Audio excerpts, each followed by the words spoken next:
मित्रों, जैसा कि हम सभी जानते हैं, इस दुनिया में अगर कोई बात अटल है तो वह है हमारी मृत्यु।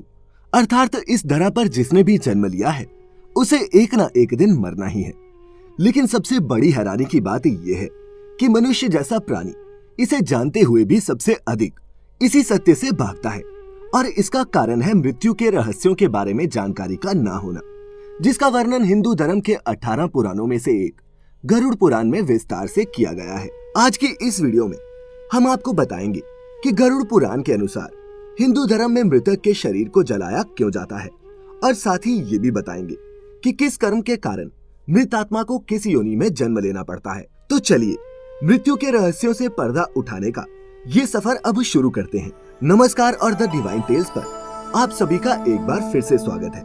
गरुड़ पुराण के धर्मकांड प्रेतकल्प अध्याय में इस बात का वर्णन किया गया है कि जब मनुष्य की मृत्यु का समय नजदीक आता है तब उसके शरीर की स्थिति क्या होती है, और साथ ही ये भी बताया गया है कि इंसान की मृत्यु हो जाने के बाद उसके शव के साथ उसके परिवारजनों को कैसा व्यवहार करना चाहिए ताकि मृतात्मा को जल्द से जल्द मुक्ति मिल सके। गरुड़ पुराण के प्रकल्प अध्याय में पक्षीराज गरुड़ के पूछने पर भगवान श्री कृष्ण कहते हैं कि हे गरुड़, जब मनुष्य अपने इस जन्म में कर्म करता हुआ मरणासन अवस्था में पहुंचता है तब उसके शरीर में कई रोग उत्पन्न होते हैं। मरणासन मनुष्य अचानक सर्प की भांति मौत की जकड़न में बनता चला जाता है, परंतु फिर भी जीने की मन में इच्छा लेकर दुखदायी जीवन को व्यतीत करता रहता है। और फिर अंतिम क्षणों में उसे एक अलौकिक चेतना आती है जिसमें मरणासन मनुष्य को सभी लोग एक जैसे ही दिखाई देते हैं।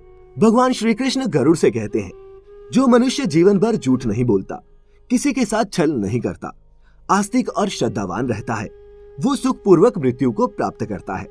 वहीं जो मनुष्य मोह और अज्ञान का उपदेश देता है वह मृत्यु के समय महाअंधकार में फंस जाता है। जो झूठी गवाही देता है या फिर किसी के साथ विश्वासघात करता है और वेद निंदक है, वो मूर्छा रूपी मृत्यु को प्राप्त करता है। उनको ले जाने के लिए लाठी एवं मुदर से युक्त भयभीत करने वाले दुरात्मा यमदूत आते हैं। ऐसी भयंकर परिस्थिति को देखकर प्राणी के शरीर में भयवश कंपन होने लगता है। उस समय वह अपनी रक्षा के लिए अनवरत माता पिता और पुत्र को याद कर करुण क्रंदन करता है। उस पल प्रयास करने पर भी ऐसे जीव के कंठ से एक शब्द भी स्पष्ट नहीं निकलता। भयवश प्राणी की आंखें नाचने लगती हैं, उसकी सांसें बढ़ जाती हैं और मुंह सूखने लगता है, और इसके बाद ही वह शरीर का परित्याग करता है। इसके बाद यमलोक पहुंचने पर जीवात्मा जब यमराज को देखकर भयभीत होती है तब यमराज के आदेश से उस जीवात्मा को पुनः एक बार उसी स्थान पर यमदूतों द्वारा ले जाया जाता है जहां उसका मृत शरीर रखा हुआ होता है। ऐसे में जीवात्मा वापस आने पर पुनः अपने शरीर में प्रवेश करने की कोशिश करता है, परंतु यमदूतों द्वारा पाश में बंधे होने के कारण वह अपने शरीर में प्रवेश नहीं कर पाता। ऐसे में उस जीवात्मा को भूख एवं प्यास सताने लगती है, और जब उससे ये कष्ट सहन नहीं होता वह जोर जोर से रोने लगता है, परंतु उसके रोने की आवाज किसी को सुनाई नहीं देती। उधर जब किसी मनुष्य की मृत्यु हो जाती है तो दोस्तों आपने भी देखा होगा कि परिवार के लोगों द्वारा मृतक के शरीर को घर के आंगन में गोबर से लिपे हुए स्थान पर कुश और तिल रखकर उस पर लिटा दिया जाता है। गरुड़ पुराण में भगवान कृष्ण ने इस बारे में विस्तार से बताया है कि आखिर ऐसा करने से मृत आत्मा पर इसका क्या प्रभाव पड़ता है।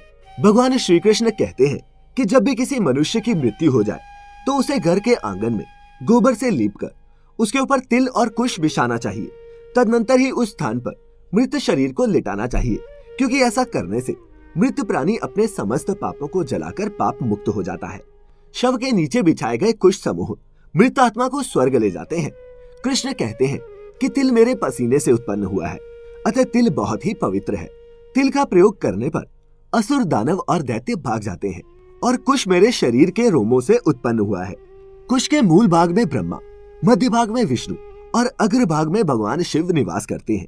ये पदार्थ मृत आत्मा को दुर्गति से उबार लेता है। अगर मृत शरीर को बिना गोबर से लिपी हुई भूमि या फिर गोबर के बिना लिटा दिया जाए तो उस मृत शरीर में यक्ष, पिशाच एवं राक्षस कोटि के क्रूर कर्मी दुष्ट प्रविष्ट हो जाते हैं।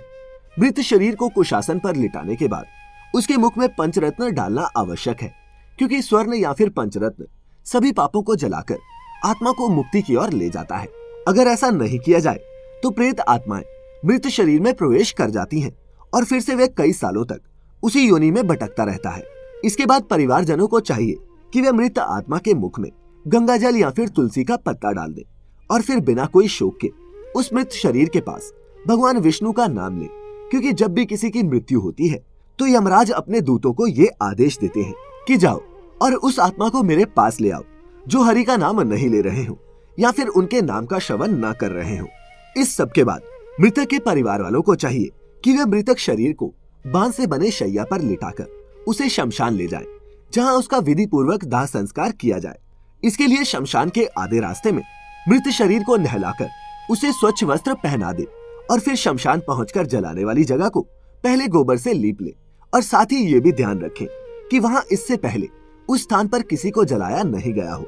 फिर विधि विधान से उस स्थान पर चिता का निर्माण कर उस शव को उस पर रख दे।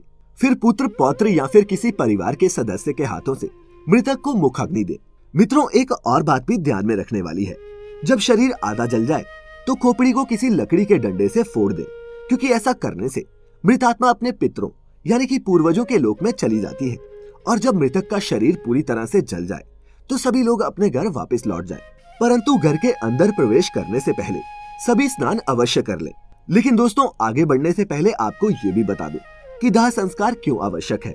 गरुड़ पुराण के अनुसार हिंदू धर्म में अगर किसी मृतक का दाह संस्कार नहीं किया जाता तो उसे अपने पूर्वजों के ऋण से मुक्ति नहीं मिलती और वह सैकड़ों सालों तक मृत्युलोक यानी कि पृथ्वी पर भटकता रहता है। इसके बाद दोस्तों, जैसा कि आप सभी जानते हैं कि मृतक की आत्मा की शांति के लिए उसके परिवार वाले 10 दिनों तक पिंडदान करते हैं और फिर उसका श्राद्ध कर्म किया जाता है। लेकिन इसके बारे में विस्तार से हम आपको फिर कभी बताएंगे। अभी आइए जानते हैं कि मृत्यु के बाद उस जीवात्मा का क्या होता है। दोस्तों, जैसा कि हम जानते हैं कि हिंदू धर्म में पुनर्जन्म में विश्वास किया जाता है और ऐसा माना जाता है कि सभी प्राणी को उसके द्वारा जीवन भर किए कर्म के हिसाब से अगले जन्म में अलग अलग योनियों में जन्म लेना पड़ता है। तो चलिए जानते हैं कि गरुड़ पुराण में भगवान श्री कृष्ण ने इसके बारे में क्या बताया है। मित्रों, भगवान श्री कृष्ण के अनुसार मनुष्य, पशु, पक्षी आदि योनियां अत्यंत ही दुखदायिनी है, इसलिए इन सभी को उनके कर्म के अनुसार से ही योनियां प्राप्त होती हैं। श्री कृष्ण की माने तो कोई भी प्राणी सत्कर्म और दुष्कर्म के फलों की विविधता का अनुभव करने के लिए ही इस संसार में जन्म लेता है। जैसे कि ब्राह्मण की हत्या करने वाला मनुष्य अगले जन्म में मृग, अश्व, शूकर एवं ऊंट की योनि में जन्म लेता है, तो वहीं सोना चुराने वाला कीड़ा, कीट या पतंग की योनि में और गुरु पत्नी के साथ सहवास करने वाला मनुष्य लता योनि में जन्म लेता है। इसके अलावा दूसरे की स्त्री के साथ संबंध रखने वाले और ब्राह्मण का धन चुराने वाले मनुष्य को दूसरे जन्म में निर्जन देश में रहने वाले ब्रह्म राक्षस की योनि प्राप्त होती है। साथ ही जो मनुष्य वृक्ष के पत्तों की चोरी करता है उसे अगले जन्म में छुछुंदर की योनि में जन्म लेना पड़ता है। धन की चोरी करने वाला चूहा, वाहन चुराने वाला ऊंट तथा फल की चोरी करने वाला बंदर की योनि में जन्म लेता है। घर का सामान चुराने वाला मनुष्य गिद्ध, मधु की चोरी करने वाला मधुमक्खी, फल की चोरी करने वाला गिद्ध और अग्नि की चोरी करने वाला बगुले की योनि में जन्म लेता है। इतना ही नहीं, जो मनुष्य स्त्री के बल पर इस संसार में जीवन यापन करता है वह दूसरे जन्म में लंगड़ा पैदा होता है। जो मनुष्य पति परायण अपनी पत्नी का परित्याग करता है वह दूसरे जन्म में दुर्भाग्यशाली होता है। और मित्र की हत्या करने वाला मनुष्य उल्लू की योनि में जन्म लेता है। किसी छोटी कन्या के साथ दुराचार करने वाला मनुष्य अगले जन्म में नपुंसक, जल की चोरी करने पर मछली बनता है, दूध की चोरी करने से बलाकी का और ब्राह्मण को दान में बासी रोटी देने वाला कुबड़े की योनि को प्राप्त होता है। मित्रों, इसके अलावा झूठी निंदा करने वाला लोग कछुए की योनि में जन्म लेता है। अंत में भगवान श्री कृष्ण कहते हैं कि उनके ये सब कहने का तात्पर्य ये है कि जिस प्रकार इस संसार में नाना भांति के द्रव्य विद्यमान है, उसी प्रकार जीव जंतुओं की भी विभिन्न प्रजातियां हैं। वे सभी अपने अपने कर्मों के प्रतिफल के रूप में सुख, दुख एवं अनेकों योनियों का भोग करते हैं। इसीलिए मनुष्यों को समझना चाहिए कि जब भगवान ने उन्हें बुद्धि दी है तो वह अपने जीवन काल में शुभ कर्म ही करें, जिससे उनको इस लोक और परलोक दोनों में ही मुक्ति मिल पाए, न कि उनको अपने अशुभ कर्मों के कारण फिर से इसी मृत्यु लोक में जन्म लेकर नाना प्रकार के कष्टों को भोगना पड़े। मित्रों, आपके मन में ये प्रश्न भी उठा होगा कि मरने के बाद जीवात्मा तो स्वर्गलोक या फिर नरकलोक जाती है, वह कब जाती होगी, वह कितने दिनों तक अपने कर्मों के हिसाब से वहां रहती है। तो मित्रों, आपको बता दें कि इसका वर्णन भी गरुड़ पुराण में किया गया है और इस पर हमारी एक वीडियो आप ऊपर आई बटन पर क्लिक कर देख सकते हैं। और हाँ, अगर आपको हमारी आज की ये प्रस्तुति पसंद आई हो तो इसे ज्यादा से ज्यादा लाइक और अपने मित्रों के साथ शेयर जरूर करें। फिलहाल आज की इस वीडियो में इतना ही। अब हमें इजाजत दें। आपका बहुत बहुत शुक्रिया।